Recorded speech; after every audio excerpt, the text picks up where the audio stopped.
Boas-vindas a mais uma imersão profunda nos dados. Hoje a gente tem uma missão bem densa pela frente. Com certeza, e bastante urgente, né? Exato.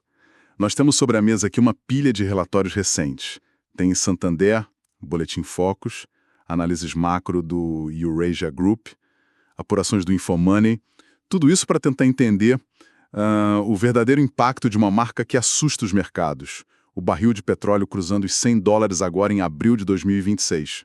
O cenário lá fora tá, digamos, em ponto de ebulição. Pois é, a tensão no Oriente Médio, tipo o conflito envolvendo o Irã e essa ameaça real de fechamento do Estreito de Hormuz, colocou todo mundo em alerta máximo. E para quem nos ouve tentar visualizar, a economia global é meio que um motor gigantesco. Uma máquina super complexa. Exatamente.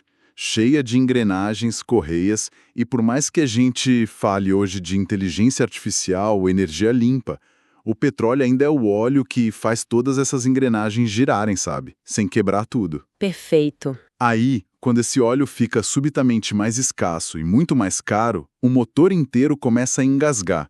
Ele trepida e acaba superaquecer. Então, eu queria já passar a bola e perguntar, como é que esse superaquecimento se traduz em números reais para a economia mundial e, claro, para o Brasil logo de cara? Bom, a primeira coisa que a gente nota é que a rapidez desse choque é assustadora. Um evento que é estritamente geopolítico, lá no Estreito de Hormuz, vira o pesadelo central da política monetária quase da noite para o dia. Tipo um efeito dominó imediato. Exato. E o sinal de emergência primário apitou lá em Washington, no Federal Reserve. A gente lê os avisos recentes, tipo do Jeff Schmidt, que é do Fed de Kansas City, e fica muito claro que eles não querem ser complacentes. Não dá para achar que esse choque de energia é algo transitório. Palavra perigosa, né? Transitório. Nossa, um trauma recente para o mercado, porque a inflação lá nos Estados Unidos já estava rondando os 3% antes mesmo dessa escalada toda no Irã. O Fed está tentando esfriar a economia americana, que é muito resiliente, mantendo os juros lá no alto, na faixa de 3,5% a 3,75%. O que é uma taxa fortíssima para o padrão deles. Muito forte. E trazendo isso aqui para o Brasil, o contágio é direto. O nosso Banco Central, o Copom, foi forçado a puxar o freio de mão. Eles reduziram aquele ritmo de cortes que a gente estava vendo e deixaram a Selic travada em digestos 14,75% por enquanto. 14,75 é de tirar o sono de qualquer empresário. Nem me fale. E as projeções do mercado indicam uma taxa terminal entre 12% e 13% ou até 12,5% até o fim de 2026. O mercado já revisou a IPCA, a nossa inflação oficial, puxou a expectativa de 4,17% para algo entre 4,31% e 4,5%. 4,5% é o teto da meta. Exato, o limite extremo. E isso afeta o custo de vida e o planejamento financeiro diário de todo mundo. Ok, vamos desempacotar isso porque tem uma coisa que sempre confunde muita gente. Manda. Mas espera, se o preço do petróleo sobe por causa de uma guerra ou do fechamento de um estreito, isso não deveria se resolver assim que o conflito acabar? Tipo, assina um cessar-fogo e o preço cai. Por que os bancos centrais ficam tão obcecados com o longo prazo se o problema parece ser super pontual? É uma ótima pergunta. A resposta está num conceito econômico chamado contaminação da inflação de núcleo. Inflação de núcleo? Isso. Pensa o seguinte, um choque de oferta no petróleo tem um efeito imediato. O refino fica caro, a gasolina e o diesel sobem lá na bomba do posto. Essa é a primeira onda. A dor de curto prazo. Exato. Mas o pesadelo dos bancos centrais é a segunda onda, porque se diesel mais caro muda toda a matriz de custos de logística do país.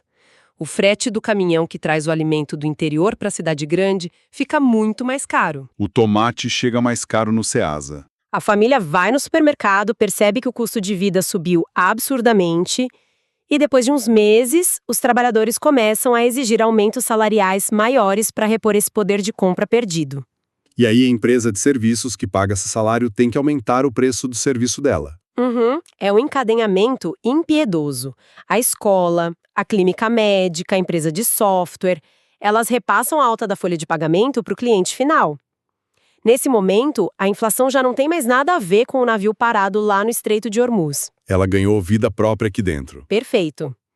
Ela contaminou o núcleo da inflação, que é aquela métrica que exclui energia e alimentos justamente para ver a tendência real dos preços. Quando as expectativas de inflação de longo prazo desancoram, o Banco Central precisa manter os juros altos, senão perde o controle completamente. Nossa. E aqui é que a coisa fica realmente interessante, porque quando a gente olha para a Bolsa Brasileira nesse cenário, é como se a gente estivesse vendo um cabo de guerra insano, né? Uma volatilidade tremenda. Pois é. O Ibovespa chegou a cair mais de 3% em março. De um lado, a gente tem as empresas de commodities puxando o índice para cima, e do outro, os juros altíssimos e o custo logístico esmagando as empresas que dependem do consumo aqui dentro. É a tempestade perfeita para o mercado interno. A logística sofre quase na hora. O custo do diesel sobe muito antes que a transportadora consiga renegociar o contrato com o cliente. Isso destrói a margem de lucro no trimestre. Sangramento no caixa. Direto no caixa. E como o remédio contra isso é a Selic a 14,75, os setores muito sensíveis a juros apanham demais. O relatório das fontes destaca o mercado imobiliário, por exemplo. Onde o financiamento trava. Ações de grandes construtoras tipo a Cirela sentem o golpe rápido. Quem vai financiar um imóvel de 30 anos com juros nesses níveis? Quase ninguém. O setor de varejo, discricionário e até de saúde também sofrem. Eles citam o caso da RD Saúde, por exemplo. O orçamento das famílias está estrangulado pelo supermercado caro, então qualquer outra despesa é adiada ou cortada. E a bolsa só não desaba de vez porque tem o contrapeso das commodities, certo? A Petrobras. Exato. A Petrobras surfa nesse petróleo a $100 e acaba segurando o índice como um todo pelo peso gigante que ela tem no Ibovespa. Mas esse preço da gasolina não passa batido pelo governo. A gente viu o Ministério da Fazenda, o CAD, o Ministério de Minas e Energia, criando meio que uma sala de situação. Eles estão com uma lupa em cima das distribuidoras de combustível. Vigiando cada centavo do repasse. Vigília total. Porque eles sabem que se o repasse sair do controle, gera um colapso no abastecimento e um custo de vida insustentável. Mas, no meio disso tudo, a análise da Eurasia Group traz um risco geopolítico fascinante, que é o Top Risk 7. O fator China. Isso. A China está basicamente exportando deflação para o mundo. O país está com um consumo interno fraco, crise imobiliária, e aí as fábricas de lá estão inundando o mercado global com manufaturados super baratos. É um paradoxo incrível, né? Porque num primeiro momento, para a inflação brasileira, isso até parece uma boa notícia. Parece um alívio. Isso. Esses produtos chineses baratos chegam aqui e ajudam a segurar o IPCA no curto prazo, compensando um pouco o choque da energia. Só que, estruturalmente, é uma armadilha terrível. Porque esmaga a nossa indústria. Completamente. O setor siderúrgico, o automotivo, o de vestuário. Nenhuma fábrica nacional consegue competir com o preço subsidiado chinês. Então a gente importa uma solução temporária para a inflação, mas paga com o fechamento de postos de trabalho e desindustrialização. O que nos leva a um terreno ainda mais complicado, que é a dança do câmbio. E a relação disso com a política monetária dos Estados Unidos. Que é onde a conta realmente chega para o investidor local. O dólar está ali batendo 5,16, mas as projeções das nossas fontes já desenham cenários indo para 5,40 ou até 5,60 até o fim de 2026. E a justificativa para isso vem muito forte lá de fora. A política monetária do Fed, super restritiva, casada com uma economia americana que não para de crescer, acaba sugando o capital do mundo todo. Mas isso levanta uma dúvida enorme. Qual? Se o Brasil tem tantas vantagens agora, quer dizer, a gente bate recorde de exportação, somos gigantes globais em commodities agrícolas, em petróleo, em minerais críticos, a balança comercial é super positiva, por que nossa moeda e o nosso planejamento financeiro ainda ficam tão reféns das decisões de juros lá em Washington? Essa dúvida é clássica. E para entender isso, a gente precisa separar a força comercial da confiança financeira. Tá, como assim? É verdade que o Brasil exporta muito e entra muito dólar comercial, Mas o valor do real frente ao dólar também depende muito do fluxo de capital financeiro global, dos grandes fundos de investimento institucionais. O dinheiro que busca rendimento. Exato. Quando o cenário geopolítico mundial fica tenso, como aponta o Top Risk 1 e o 3 da Eurásia, o investidor entra em pânico. O relatório menciona o risco da doutrina Monroe, sabe? Sim, aquela postura militar e tarifária mais agressiva dos Estados Unidos no nosso continente, como ações contra a Venezuela, pressões de um possível governo Trump. Tudo isso gera uma incerteza brutal. Aí o gestor de um fundo gigantesco olha para o Brasil e vê: ganho em exportação legal, mas e o risco fiscal? E a volatilidade política local? A conta do risco não fecha. Não fecha. Se o Tesouro Americano está pagando um juro alto e é o porto mais seguro do planeta, não tem por que esse capital tomar risco num país emergente.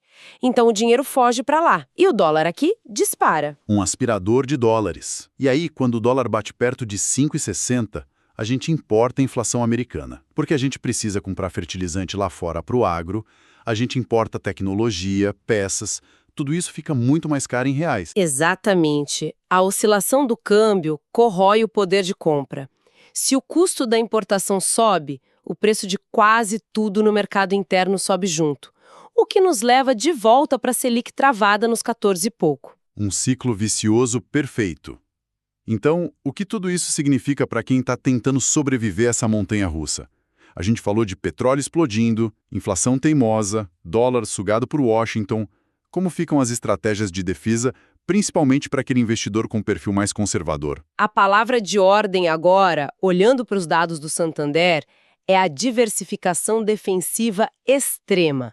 Não é momento de tentar ser herói na renda variável. O foco é proteger o patrimônio. Preservar. O primeiro movimento é muito claro. Ativos pós-fixados atrelados ao DI. A gente está falando de uma Selic na casa dos 14%. O carrego disso, que é a rentabilidade acumulada ali dia a dia, é excelente e oferece liquidez no mundo completamente incerto. Mas tem a questão da inflação, né? Porque o pós-fixado te paga um valor nominal. Se a inflação explodir de verdade, você perde o poder de compra no final do dia. Exatamente. E é por isso que a oportunidade estratégica mais forte citada nas análises de hoje são os títulos atrelados à inflação. Os famosos papéis IPCA+. Eles repõem toda a inflação do período? Toda a inflação oficial e ainda entregam um juro real que, historicamente, está num patamar altíssimo. Se esse choque de energia durar anos, a proteção do seu dinheiro está garantida aí.